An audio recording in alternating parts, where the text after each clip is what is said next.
SGT junior lecturers, degree lecturers and polytechnic lecturers ఆశావాహులందరికీ కూడా నా నమస్కారాలు తెలియజేసుకుంటున్నాను. అండ్ ఇప్పుడు మనం డిస్కస్ చేసే టాపిక్ ఏంటంటే టెక్నిక్స్. సో మనం అప్రోచెస్ చూసాం, అండ్ తర్వాత మెథడ్స్ చూసాం, తర్వాత ఇప్పుడు టెక్నిక్స్కి వచ్చాం. అండ్ ఈ పార్ట్ వచ్చేసి డిఎస్సి సిలబస్ ఎస్జిటిలో వచ్చేసి 5th చాప్టర్లో టెక్నిక్స్ ఆఫ్ టీచింగ్ ఇంగ్లీష్లో భాగం, and techniques of teaching English and remedial teaching ఈ పార్ట్ కూడా అధ్యయనం చేయడం జరుగుతుంది ఈ వీడియోలో. అండ్ జేఎల్లో వచ్చేసి అప్రోచెస్ మెథడ్స్ అనేవి ఉన్నాయి, సో అది కూడా గమనించగలరు. అండ్ మీరు కనుక ఏదైనా కాంట్రిబ్యూట్ చేయదలుచుకుంటే అండ్ మీరు చేయవచ్చు. And techniques, what is technique అంటే how an activity is done in the class. మన తరగతి గదిలో ఒక కార్యకలాపం లేదా ఒక యాక్టివిటీ అనేది ఏ విధంగా జరగబడుతుంది, ఎలా చేయబడుతుంది, ఎలా సక్సెస్ అవుతుంది అనేది తర్వాత next. And oral presentation, so రెగ్యులర్గా ప్రాక్టీస్ చేయించాలి ఓరల్ ప్రజెంటేషన్ అంటే. అండ్ వీళ్ళు ఏం చేస్తారంటే ఏదో ఒకటి మాట్లాడాల్సి ఉంటుంది. అండ్ ఫ్లూయెన్సీ ప్రాక్టీస్ అనమాట. జనరల్గా మన క్లాసులు అన్నీ కూడా గ్రామర్ ట్రాన్స్లేషన్ మెథడ్తో వర్కౌట్ అయ్యేవి. సో ఫ్లూయెన్సీ అనేది అట్మోస్ట్ లీస్ట్ ఆస్పెక్ట్గా ఉంటుంది. అండ్ లీస్ట్ కూడా మనం మాట్లాడే చాలా ధారాళత అనేది తగ్గుతుంది. తెలుగులో మాట్లాడేంత వేగంగా ఇంగ్లీష్లో కూడా మాట్లాడగలగాలి. అండ్ వేగంగా మాట్లాడడం అంటే కామాలు, ఫుల్ స్టాప్లు, పాజ్లు, ఇంటోనేషన్లు అండ్ ఇవన్నీ పట్టించుకోకుండా మాట్లాడడం కాదు. కాబట్టి ఫ్లూయెన్సీ ప్రాక్టీస్ అనేది చేయించాలి. ఎట్లా చేయిస్తారంటే and tell me about your favourite colour, tell me about your favourite actor, ఇట్లాంటివి అడుగుతాం. సో ఫేవరెట్ లీడర్, సో వెంటనే and just the child response, పిల్లవాడు స్పందించి చెప్తాడనమాట. ఎట్లా comprehension skills, organisation skills, choice and suitability skill, gestures, eye contact, pronunciation, checking of listeners understanding, ఇవన్నీ కూడా భాగాలుగా ఉంటాయి. దేంట్లో అంటే ఓరల్ ప్రజెంటేషన్స్లో. ఎప్పుడైతే ఆ వ్యక్తి చెప్తూ ఉంటాడో అంటే ఆ పిల్లవాడు చెప్తూ ఉంటాడో అందులో టీచర్ గమనించాల్సిన విషయాలు ఏంటంటే అతనికి ఎంత అవగాహన ఉంది, అతను ఎంత ఆర్గనైజ్డ్గా చెప్తున్నాడు, ఒకదానికొకటి పేర్చి ఎంత చక్కగా చెప్తున్నాడు, అండ్ ఎట్లాంటి పదాలని తీసుకున్నాడు, అట్లానే అతను చెప్పేటప్పుడు ఎలాంటి హావభావాల్ని ప్రకటిస్తున్నాడు, అలానే చెప్పేటప్పుడు పైన దిక్కులు చూస్తున్నాడా లేకపోతే పిల్లల వంక చూస్తూ ఐ కాంటాక్ట్ అనేది ఉందా లేదా, అట్లానే తాను పలికే వాటిలో చక్కని ప్రొనౌన్సియేషన్ అనేది ఉంటూ ఉందా లేకపోతే ఏదైనా తప్పులు ఉన్నాయా, అట్లానే ఇతను మాట్లాడుతున్నప్పుడు అండ్ క్లాస్లోని పిల్లలు అండ్ మంత్రముగ్ధులై చూస్తున్నారా లేదా, ఇలాంటివన్నీ కూడా ఓరల్ ప్రజెంటేషన్లో ఒక టీచర్గా గమనించాల్సినవి అన్నమాట. తర్వాత రోల్ ప్లే అంటే మీకు తెలిసిన విషయమే. ఇద్దరు పిల్లలు లేదా ముగ్గురు ఎంతమంది ఉంటే క్యారెక్టర్స్, అన్ని క్యారెక్టర్స్ని అండ్ ఇన్వాల్వ్ చేసి వాళ్ళ చేత ఆ డైలాగులు చెప్పించడం. అండ్ ఓరల్ ఫ్లూయెన్సీ యాక్టివిటీ ఇది వచ్చేసి and enacts different roles, star, the president and PM. So if you were the star, so చెప్పడం అంట if you are the PM, ఆ రోల్ని ప్లే చేయాలి. ఆ పాత్రని అతను ఏం చేయాలంటే పోషించాలి. ఆ విధంగా ఇది ఏం జరుగుతుందంటే ఫన్ అండ్ మోటివేటింగ్. జనరల్గా రోల్ ప్లే అనేది మనం పిల్లలకి నేర్పించాల్సిన అవసరం అయితే మాత్రం లేదు. ఇంటికి వచ్చిన తర్వాత వాళ్ళు వాళ్ళ టీచర్ మాదిరిగానో లేదా స్కూళ్ళలో వాళ్ళ తెలియకుండానే తల్లి ఏ విధంగా అయితే ఇంట్లో ఉంటుందో ఆ విధంగా ఎక్కువగా ఆడపిల్లలు రోల్ ప్లే చేస్తారు. సో తండ్రిలాగా మాట్లాడడం, తండ్రిలాగా నడవడం, ఇట్లాంటివన్నీ కూడా సాధారణంగా జనరల్గా జరిగేవి. అండ్ పిల్లలు ఆడుకునేటప్పుడు టీచర్ పాత్ర పోషించినప్పుడు చక్కగా ఆడపిల్లలు అయితే ఒక ఓని ఇట్లా వేసుకొని అండ్ బెత్తం పెట్టుకొని ఇట్లాంటివి రోల్ చేస్తారు. అట్లానే ఈ క్లాస్ రూమ్లో కూడా ఇంగ్లీష్ యాక్టివిటీస్లో వచ్చేసి ఏంటంటే if you were PM and if you were some actor, if you were the president, ఇట్లాంటివన్నీ మనం ఇంక్లూడ్ చేయాలి. ఇది చాలా వాళ్ళకి ఏంటంటే చాలా ఆహ్లాదంగా ఉంటుంది, ఆశ్చర్యంగా. అండ్ అంతేకాదు ఏమనుకుంటున్నారో వాళ్ళ మనసులో ఏముందో అసలు ఎంత పరిణితి సాధించారనేది తెలుస్తుంది. అండ్ బయటి ప్రపంచాన్ని తరగతి గదిలోనికి తేగలం. అంతేకాదు మిస్టేక్స్ అనేవి జనరల్గా పోతాయి. ఎవరికైనా ఏ సందర్భంలో అయినా ఎంత గొప్పవారికైనా ఆ మిస్టేక్స్ని అండ్ ఖచ్చితంగా నువ్వు మిస్టేక్ చేసావని చెప్పడం అనేది తగదు. అండ్ చాలా ఓపిక్గా వాళ్ళకి ఫ్రెండ్లీ మేనర్లో చెప్పగలగాలి. అలానే లాంగ్వేజ్ అనేది హ్యాబిట్ ఫార్మేషన్ ప్రాసెస్. ఇట్లానే మిస్టేక్స్ అనేవి జనరల్గా తప్పులెన్ను వారు తమ తప్పులు ఎరుగరు అన్న మాదిరిగా ఏం జరుగుతుందంటే కొంతమంది అండ్ ఈ మిస్టేక్స్ని అసలు నీకేం రాదు మొద్దు ఇట్లాంటివన్నీ వదిలేస్తారు. జనరల్గా మనం చూసాం యూట్యూబ్ కామెంట్స్లో కూడా అంతే. సంథింగ్ 100 చెప్పినప్పుడు ఒకటి ఎక్కడో ఇది అవుతుంది, తప్పు చెప్పేశారు, I'm not satisfied, so certain things happen. So అట్లాంటివి అండ్ ఫ్రెండ్లీ జెస్చర్స్ ఉండాలి. ఇట్లా పోయింది అండ్ కరెక్ట్ చేయాలి అనే ఉద్దేశంతో ఉండాలి, కానీ తృణీకరించే స్వభావం మాత్రం ఉండకూడదు. అండ్ లాంగ్వేజ్ అనేది హ్యాబిట్ ఫార్మేషన్స్ ప్రాసెస్, అంటే ఒక అలవాటుగా అది మారాలి, అది చేయాలి, అది ఇంపార్టెన్స్. సో నెక్స్ట్ టీచర్ అనే వ్యక్తి ఎట్లా ఉండాలంటే ఒక ఫెసిలిటేటర్. అతను ఏంటంటే ఆ పిల్లలు మాట్లాడుకుంటుంటారు లేదా ఆ పిల్లవాడు చెప్తూ ఉంటాడు. చెప్పినప్పుడు టీచర్ యొక్క విధి విధానాలు ఏంటంటే స్టూడెంట్ ఎప్పుడైతే హెల్ప్ అడుగుతాడో అప్పుడు మాత్రమే చేయాల్సిన పని. సో అప్పుడు దాకా కూడా ఆ పిల్లవాడిదే రాజ్యం. చైల్డ్ సెంటర్డ్ క్లాస్ రూమ్స్ వచ్చేసినాయి. అండ్ ఎర్రర్ కరెక్షన్ అనేది అతను పిల్లవాడు మాట్లాడుతున్నప్పుడే తప్పు చెప్పంగా ఆపు, నువ్వు ఇది తప్పు చెప్పావని అనకూడదు. అంతా అయిపోయిన తర్వాత నోట్ చేయాలి టీచర్, నేను ఈ రోజున పిల్లల్లో ఈ దోషాలను చూశాను అని బోర్డు మీద రాయాలి. అంతేకాదు సెల్ఫ్ కరెక్షన్ చేసుకునే వీలును అందించాలి. పీర్ కరెక్షన్ చాలా ఇంపార్టెంట్. అండ్ మనం అనుకుంటాం కానీ పీర్ టీచింగ్ అనేది అండ్ సూటబుల్ టీచింగ్ అనమాట. యాక్చువల్గా స్కూల్ యొక్క పరమార్థం కూడా అంతే. పిల్లలు పక్కన ఉన్న పిల్లల దగ్గర నేర్చుకుంటూ ఉంటారు. అలానే పీర్ టీచింగ్ అనేది కూడా ఉండాలి. అలానే పీర్ కరెక్షన్ ఉండాలి. అంటే పీర్ అంటే ఏం లేదండి, ఒకే వయసులో ఉండి అండ్ పక్క పక్కన కూర్చుని ఒకే తరగతిలో ఉండేవాళ్ళు అనమాట. సో వీళ్ళు ఎక్కువగా టీచర్ కన్నా తల్లిదండ్రుల కన్నా వీళ్ళ దగ్గర ఎక్కువ పిల్లలు నేర్చుకుంటూ ఉంటారు. సో అందుకని మనం చెప్పేటప్పుడు కూడా సూటిగా మిస్టర్ ఏ ఈ తప్పు చెప్పాడు, ఇలా చెప్పకూడదు అని అనకూడదు. అండ్ బోర్డు మీద ఏవైతే తప్పులు పిల్లల్లో ఈ తప్పుల్ని చూశాను, సో ఇట్లా కరెక్ట్ చేసుకోవాలి అని చెప్పాలి, కానీ పిన్ పాయింటెడ్గా చెప్పకూడదు. మళ్ళీ అదొక విషయం. అండ్ పెయిర్ వర్క్ అండి. పెయిర్ వర్క్ అంటే ఏం లేదు, ఒక ఇద్దరు ఉంటారు, ఆ ఇద్దరు కలిసి ఆ ఇచ్చిన టాస్క్ని కంప్లీట్ చేస్తారు. టీచర్ యొక్క పాత్ర ఏంటంటే ఇందులో ఎక్స్ప్లెయిన్ చేయాలి ఫస్ట్. అది అంటే ఏదైతే టాస్క్ ఇచ్చారో అది ఎక్స్ప్లెయిన్ చేయాలి ఎలా చేయాలనేది, ఎందుకు ఇంపార్టెంట్, ఎందుకు మనం చేస్తున్నాం, ఎందుకు ముఖ్యమైంది అని చెప్పాలి. అండ్ ఫ్రేమింగ్ సెంటెన్సెస్, వాళ్ళు వాక్యాలని కనుక ఫ్రేమ్ చేసేటప్పుడు ఏమైనా ఇబ్బంది పడితే అప్పుడు మాత్రం హెల్ప్ చేయాలి యాజ్ ఎ ఫెసిలిటేటర్. అండ్ దాన్ని తీసుకురావడానికి మనం డబ్ల్యూహెచ్ క్వశ్చన్స్ని వాడాలి, టీచర్ అనేవాళ్ళు వాడాలి. And demonstrated with pair of students. So ఇద్దరు విద్యార్థులతో ఆ టాస్క్ని ముందుగా ఏం చేయాలంటే డెమాన్స్ట్రేట్ చేయాలి. Choose pairs role of individual. So ఆ పాత్రల్ని ఆ పెయిర్ని మనం జాగ్రత్తగా చూస్ చేయాలి, అబ్జర్వ్ చేయాలి. ఆ తర్వాత ఏం చేయాలంటే వాళ్ళని గమనిస్తూ ఉండాలి, ఏం చేస్తున్నారు, వాళ్ళు ఇచ్చిన టాస్క్ని చేస్తున్నారా, వేరే పనులు ఏమైనా చేస్తున్నారా. Signal beginning and end of activity. So start అయిందని సిగ్నల్ చేయడం, ఎండ్ అయిందని చెప్పడం చేయాలి టీచర్ యొక్క పాత్ర. Correct mistakes at the end. So చివరిలో తప్పుల్ని కరెక్ట్ చేయాలి తప్పించి మధ్యలో ఆపకూడదు. మధ్యలో ఆపితే ఏమవుతుందంటే ఇంకా ఆపేసి ఇంకా నాకు రాదులే మిస్, నాకు రాదులేని టీచర్ అని చెప్పేసి నిరుత్సాహపడతారు. Don't worry about mistakes. వాళ్ళు తప్పులు చేస్తారని మాత్రం బాధపడొద్దు. అండ్ వాళ్ళు తప్పులు చేయడం అంటే ట్రయల్ అండ్ ఎర్రర్, ప్రయత్నిస్తారు, తప్పుని కనుగొంటారు, మళ్ళా ప్రయత్నిస్తారు. నేను కూడా అంతే, ఐఎమ్ ఆల్సో ఎ లర్నర్. చిన్నగా ఒక్కొక్కటి నేర్చుకుంటూ వెళ్తూ ఉండాలి.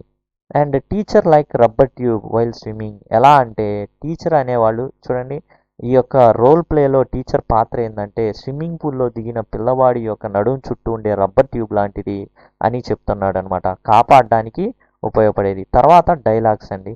అండ్ మనం జనరల్గా స్కూళ్ళలో డైలాగ్స్ చెప్పిస్తూ ఉంటారు, లేకపోతే సినిమా చెప్పిస్తూ ఉంటారు.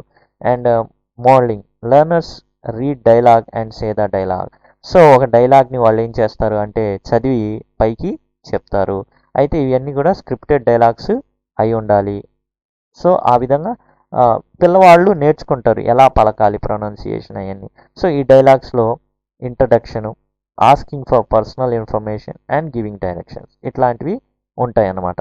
అండ్ తర్వాత సబ్స్టిట్యూషన్ టేబుల్, ఇది చాలా ఇంపార్టెంట్. అండ్ క్లాస్ రూమ్లో నాకు తెలిసి చాలా చక్కగా బాగా ఉపయోగపడే ఒక అద్భుతమైన టెక్నిక్.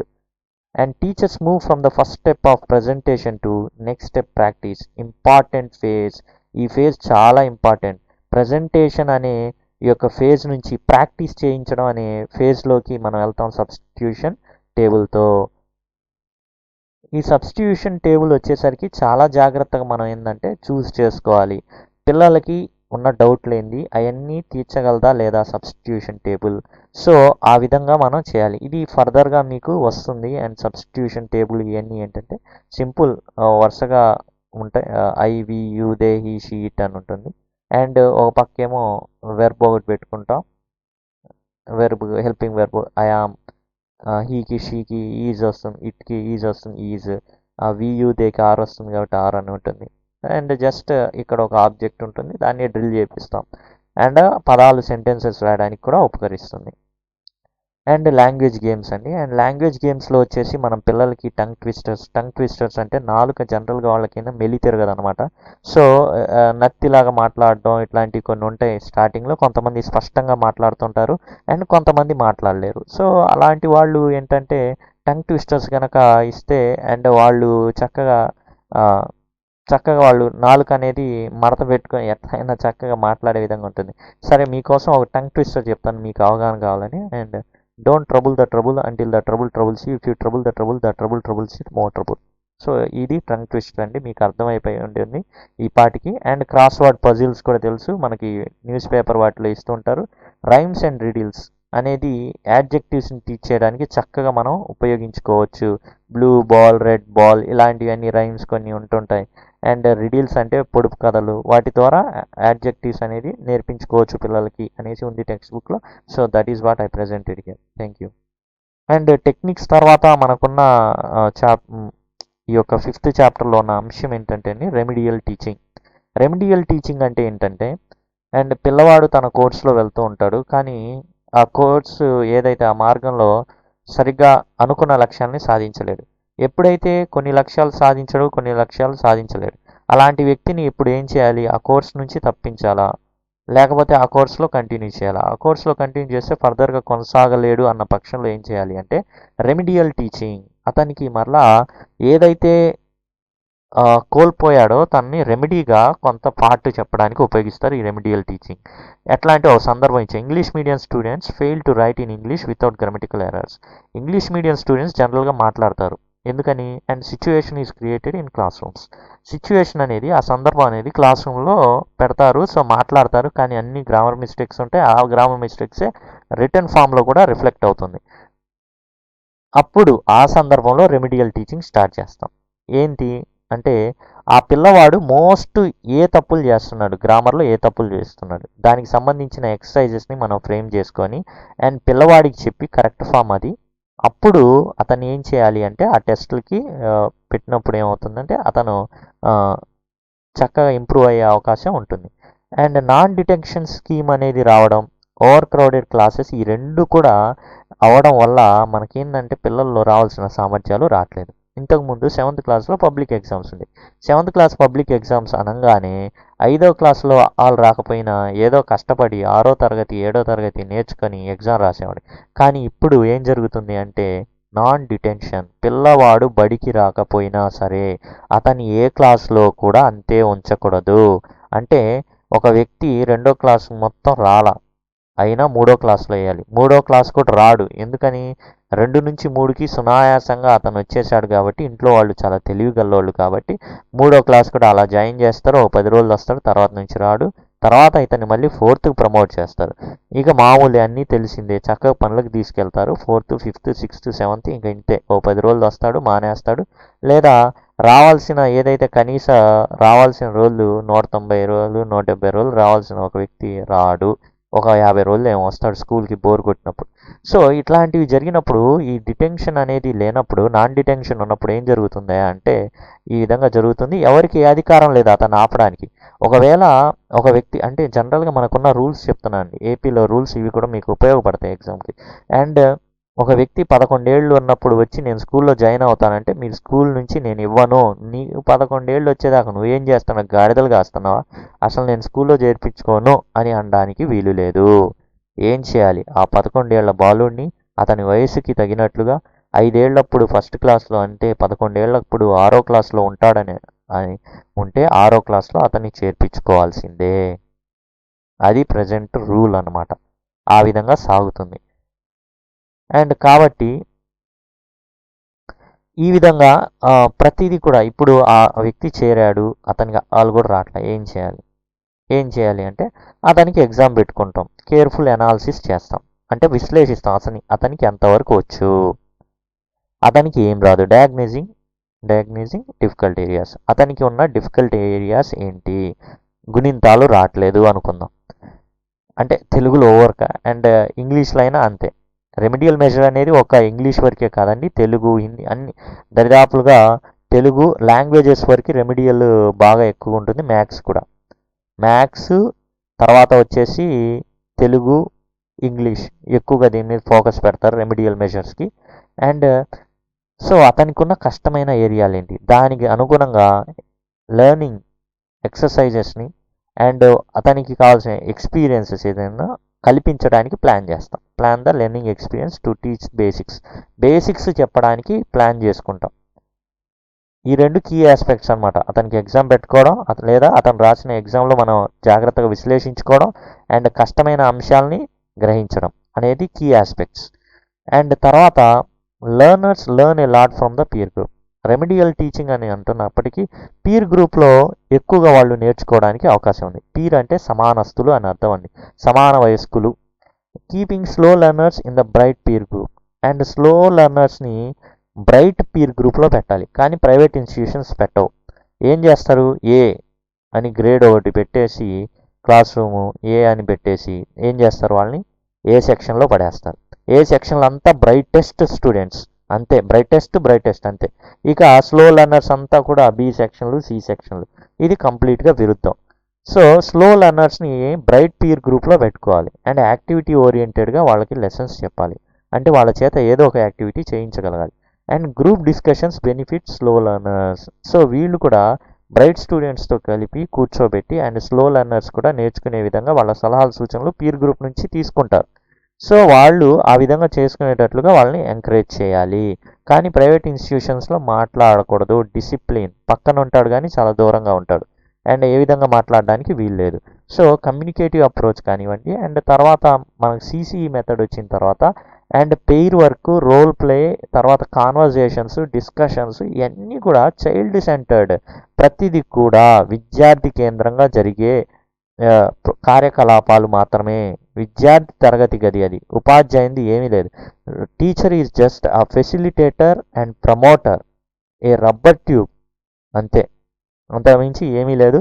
అండ్ మనం కూడా ఎప్పుడు పడితే అప్పుడు తప్పులు చేస్తున్నాం. When he rises for doubt then and only you have to instruct. మీరు ఎప్పుడైతే పిల్లవాడు ఎప్పుడైతే నాకు సందేహంగా ఉంది అన్నప్పుడు మాత్రమే టీచర్ అనే వ్యక్తి రెస్పాండ్ అవ్వాలి, లేకపోతే రెస్పాండ్ అవ్వకూడదు. ఆ తప్పులన్నీ గ్రహించి ఓన్లీ బ్లాక్ బోర్డ్ మీద రాయాల్సి ఉంటుంది. Using structural drills. And remedial టీచింగ్లో ఇంకో భాగం ఏంటంటే స్ట్రక్చరల్ డ్రిల్స్ అన్నమాట. అంటే డ్రిల్ ఏం చేయాలంటే ఒక స్ట్రక్చర్ ఉంటుంది, let us move, let us go, let us talk. అది లెటస్ అనేది ఎప్పుడు ఉంటుంది స్థిరంగా, లెటస్ అని పెడతాం. ఇక బాణాల గుర్తుల ద్వారా ఒక 10-15 ఇలాంటివి పెడతాం, లెటస్ పెడతాం. Walk, eat, drink. సో అతను చదివేటప్పుడు ఏం చేస్తాడు, ప్రాక్టీస్ చేసేటప్పుడు డ్రిల్ అప్పుడు let us drink, let us walk, let us rock, ఇట్లాంటివి పెడతాడు అనమాట. సెకండ్ లాంగ్వేజ్ లెర్నర్స్కి ముఖ్యంగా మిస్టేక్స్ పోయేది ఏంటంటే tense, forms and concord, agreement అనమాట. సో ఈ స్ట్రక్చరల్ డ్రిల్ అనేది remedy for error concerning subject verb agreement and tense forms. So subject verb ఎట్లా, సింగులర్ నౌన్ అయితే వెర్బ్కి ఎస్ కానీ ఈఎస్ కానీ వస్తుంది, సింపుల్ ప్రెజెంట్ టెన్స్. ఇలాంటి తప్పులు పోతుంటాయి సెకండ్ లాంగ్వేజ్ వాళ్ళకి. సో ఈ టెన్స్ ఫార్మ్స్ ఇవన్నీ చక్కగా నేర్చుకోవడానికి ఏం చేయాలి అంటే స్ట్రక్చరల్ డ్రిల్స్ని అందుబాటులో పెట్టుకోవాలి. And mechanical repetition should be restricted to a very short period of time. So ఈ రిపీట్ చేసేటప్పుడు కూడా మెకానికల్గా ఏదో అంటున్నావులే అని అంటూ ఉంటారు. జనరల్గా మనం చెప్పుకున్నాం, చదివేటప్పుడు చాలా active process, reading is an active process, కానీ లిజనింగ్ అనేది ప్యాసివ్ అన్నమాట, యాక్టివ్ అన్నమాట ప్రాసెస్ అది. ఇదేమో ప్యాసివ్ ప్రాసెస్లో ఏం జరుగుతుంది, వినడం అనేది ప్యాసివ్ ప్రాసెస్. సో ఎక్కడెక్కడో తిరుగుతూ ఉండిద్ది మైండ్. సో అందుకని ఈ చెప్పడం కూడా ప్యాసివ్ ఇదే, ఏదో ఆలోచిస్తా అటు ఇటు చూస్తా కూడా వాళ్ళు చెప్పడానికి ఆస్కారం ఉంది, కాబట్టి జాగ్రత్తగా చూసుకోవాలి. అండ్ ఇది స్ట్రక్చరల్ డ్రిల్స్ అనేది షార్ట్ పీరియడ్ ఉంటే అండ్ చాలా బాగుంటుంది, కానీ లాంగ్ పీరియడ్ చేస్తే మాత్రం అది అంతగా ఆశించే ఫలితాలు ఇవ్వదు. అండ్ మీకు కనుక ఈ వీడియో నచ్చినట్లయితే అండ్ నేను మీకు ఏదైనా కొంత నేర్పిస్తున్నాను అని మీరు భావిస్తే and you can contribute and bank account and Tez ద్వారా కానీ అండ్ పేటిఎం ద్వారా కానీ మీరు పే చేయొచ్చు and whatever the amount you need you want to, అంతే.